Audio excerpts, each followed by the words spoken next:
Hello everyone! Si Cristel na naman here, and today we are here in Bislig City, and at my back, the International Dollhouse. May signage dun, yun lang makikita kasi malayo.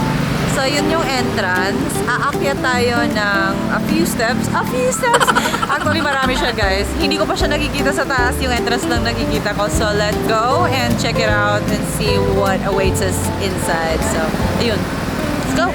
By the way, may bayad pala sa entrance. Ayan. Sa entrance sa restaurant, no entrance fee. Sa Dollhouse, pag adult, it's 25 pesos, and then for kids, it's for free. It's open from 8 a.m. to 5 p.m. every day. So yun. Yun yung sinasabi kong hagdan. Woo! Haba, biyaheng langit. Let's go! At ayan na nga, simulan na po natin ang ating rampahan. Hindi ko talaga in-expect na napakahaba ng aming aakitin. Hi! Kumusta po ang ating akyat? Pagkakato na! As you can see, kitang-kita na po sa mga pagmumukha nila ang pagod. Kung sa Bisaya pa, nanggisngag na ilang mga ilong, napaisip tuloy sila kung tama ba ang desisyon nila sa buhay.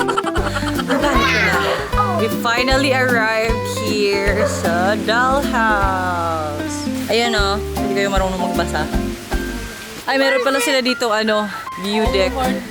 Yun, sa taas. Sa mga nagtataka ko bakit hiningal kami, nasa 250 to 270 steps lang naman ang aakit. Anyway, just like any Filipino house, kailangan magubad ng tsinelas mga mi. Kaya na nga, papasok na po tayo sa loob. As you can see, may mahigit 100 dolls from different countries ang nakadisplay sa area.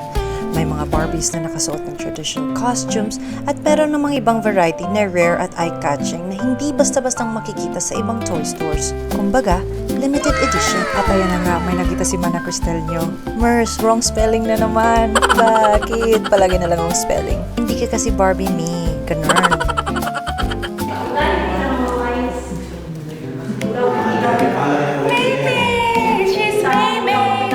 Meet my twin. It's the baby version of me, Maymay. Sa mga nagtataka bakit Maymay, yan kasi yung tawa sa akin ng jowa ko. Sobrang common na kasi nung May, kaya ginagawa ko Maymay. Meron din pala silang mga unique items katulad na lamang ng kanilang twin collection na talagang nakaka-catch ng attention. Ayan, nakaturno talaga yung mga damit. They both have the identical and fraternal twins. Ayan nga yung mga sinasabi kong mga naka-traditional outfit. Meron din sila yung babushka, yung parang kahoy ng mga dolls. Like literally, they have a variety of dolls. Meron pa ditong isang doll, Ay, meron pang doll. Ito, tsaka doll. As your pageant girly, this area was the most memorable for me. Feeling ko nagpa-pageant din yung mga Barbie eh. Nagpapatalbogan sila sa best in national costume. Naku, pag ako nagkapera, may mga signs talaga, dadami ang Barbie. Ayan, tapos na kami sa Dollhouse, and so we are gonna visit their view deck. It's an ocean view. It's really like a walk away lang sa Dollhouse. So tara, let's go. May mga food! Of course, we love food. After a long climb, wanna have a few drinks. That's my crazy sister. And that's a wrap for our International Dollhouse tour in Bislig City.